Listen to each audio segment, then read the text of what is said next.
Hello YouTube, Kemo Sabi here, coming at you with another video. Hopefully you're all having a really good 2018. We're zipping by through June, we're already on the 24th. So this one is off of National Post webpage with the subject, Canada's impaired driving laws just got a huge and controversial overhaul. And here's what you should know. Bill C-46 made reforms to alcohol-impaired driving and drug-impaired driving, and police now have powerful new tools to charge drivers. Ottawa, a sweeping overhaul of Canada's impaired driving laws, was given royal assent on Thursday, meaning the new rules are starting to come into effect, and drivers should be prepared. This Bill C-46 made reforms to both alcohol-impaired driving and drug-impaired driving, and police now have powerful new tools to detect and charge drivers. The bill also made many technical changes to help the courts deal with impaired driving cases more quickly. There are three big and controversial changes Canadians will need to know about. Random roadside breath testing. Starting in December, 180 days after royal assent, police can require a roadside breath test for any driver. The crucial change is they will no longer need reasonable suspicion the person has been drinking. Drivers who refuse this test may face a criminal charge with similar penalties to impaired driving conviction. This provoked heated debate during the Senate study of Bill C-46, as lawyers and civil liberties groups argued it violated the Charter's protection against unreasonable searches. There is also concern it will disproportionately affect minorities due to racial profiling. The Senate voted to remove the entire provision from the bill, but the Liberal government insisted on restoring it and eventually got its way. Justice Minister Jody Wilson-Raybould said she's confident the measure will survive a court challenge, and some constitutional experts have backed her up on this.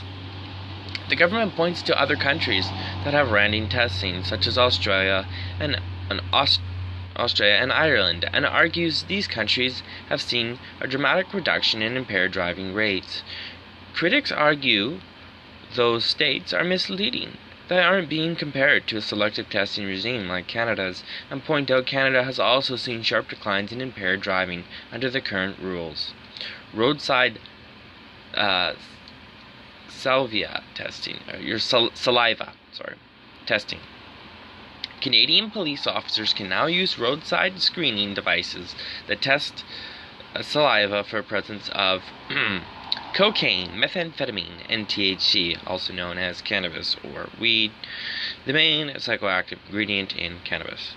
Police will not be able to use random testing for these. They will still need reasonable suspicion before demanding the test, and also keep in mind that your saliva has your DNA in it, so I'd be a little bit wary of surrendering to this test, and would, depending on, if it was a situation where they were completely unjustified to demand a saliva test, then I would definitely resist it. And, the worst comes to worst, maybe you'd get a little charge, or maybe you'd get even locked up in jail for a day or whatever, depending on the police officer, but I would not want to surrender my saliva, period. Here we go, continuing.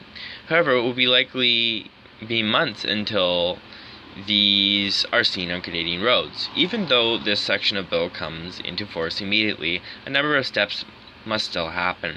First, Wilson-Raybould will need to sign off on which devices are approved for use. Devices are being independently tested by the National Research Council, but it has taken longer than expected. Department officials testified at Senate committee in May that they have no idea when the testing will be done. Once the testing is finished, Wilson-Raybould will make a ministerial order to approve them for use, but that needs to go through a 30-day public consultation. Then the devices need to be purchased, and frontline officers will need to be trained on them. All this means it could be well into the fall before police are using them. THC blood levels. Canada will now be setting up pre-SE level for THC in blood within 2 hours of driving, meaning police can lay on an impaired driving charge based solely on the blood test results, without needing to further prove impairment. We have long been doing This for blood alcohol levels, laying criminal charges if a driver level is above 80 milligrams of alcohol per 100 milliliters of blood.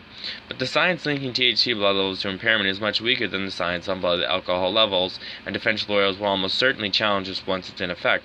And medical cannabis patients are also likely to be at the forefront of the challenges, and the pre-SE levels are set through regulations, not the legislation itself, and the government has already proposed its levels based on nanograms per milliliter of blood. A THC level between 2 and 5 ng would be a low-level offense with a fine of up to $1,000. A THC level above 5 ng would come with the same penalties as an alcohol-impaired driving conviction, including mandatory minimum penalties of $1,000 fine on the first offense, 30 days imprisonment on a second offense, and 120 days imprisonment on a third offense.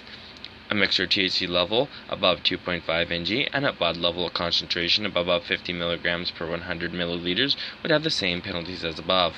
Provinces may add additional penalties on top of this. Consuming even small amounts of cannabis shortly before driving could put someone over these limits, and the government has said that until the science improves, it is taking a zero-tolerance approach. Okay, for one, I know, let's say, at least well over 50 workers that use cannabis and probably operate the machinery, do better labor and everything else with a small amount of THC in their system. I'm not necessarily saying they're puffing up on shift work or whatever else, but there's definitely a lot of contractors and other stuff like that use cannabis as more like a pain substance, and I'd say probably actually increases their awareness in driving. It doesn't make them, it's not quite the same as alcohol in regards to it impairs your vision, your depth perception, your analytic properties. It probably actually increases your analytical properties and makes you more aware of your given situation, and therefore would make you a better driver and a more cautious driver. To say that it's the same as alcohol and to have the same penalties is absolutely that's out of the ballpark, and that doesn't accurately seem to reflect what the substance is. And regardless, I mean, obviously it'll happen, and we'll have these laws in Canada, which is kind of but yeah, the Liberal government enforcing this saliva thing and all this other things, and they even removed it from the freaking bill, and freaking trucking bucking fiddle-dick-dee, they put it back in, and that's not so great. So, but we'll see. And as this post said, it's it's not in effect just yet. But yeah, so there you have it, everybody. And the write-up was done by Brian Platt, published on June 21st, 2018 at 4:42 p.m. EDT.